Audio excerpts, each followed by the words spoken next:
ساکنان شهر و دهات اسفره سالگرد کنستیتوسی جمهوری تاجیکستان جشن تاریخی و تقدیرساز را به شرافت سیاست سازنده و خردمندانه پیشوای ملت در فضای صلح و ثبات کامل، یکدلی و یکمرامی و افتخار بلند وطنداری و میهنپرستی تجلیل نمودند. بین مناسبت در کاخ فرهنگی شهر با اشتراک نمایندگان جامعه های مهنتی، مقامات حفظ حقوق، برقرار کنندگان ساخت کنستیتوسیونی مملکت و فعالان همایش ایدانه برگزار گردید. ضمن سخنرانی های راهبریت مقامات اجرایی حاکمیت دولتی شهر اسفره و نماینده مقامات اجرایی حاکمیت دولتی ولایت قید گردید که کنستیتوسی جمهوری تاجیکستان افادهگر آرمان‌های هزار ساله مردم تاجیک بوده، سمت انکشاف بی بازگشت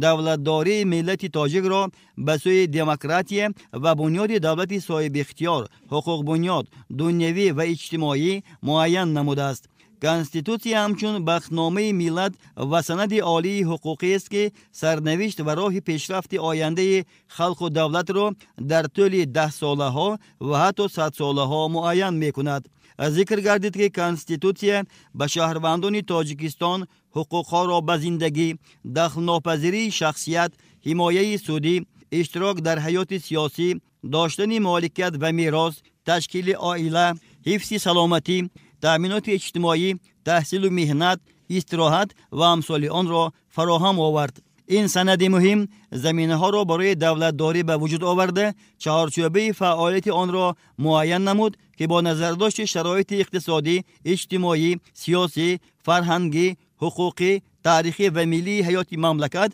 آنها رشد و تکمیل داده می شوند. کنستیتوسی جمهوری تاجیکستان زمینه گذار نظام نوی دولتداری ملی، تکمیل بخش نقش و مقام حاکمیت دولتی در جامعه امروزی مملکت و عرصه بین المللی، اینچنین تأمین کننده حقوق و آزادی های انسان و شهروند، ولایت قانون و عدالت سودی و اجتماعی می باشد. در ادامه چاره‌بینی صنعتکاران بخش فرهنگی شهر با برنامه‌های زیبا و جالب وصف کننده صلح و ثبات، وطن‌دوستی و یکدیگر فهمی و استقلال ملی و دولتی خاطر اشتراکداران این چاره‌بینی تنتنوی را شاد گردانیدند.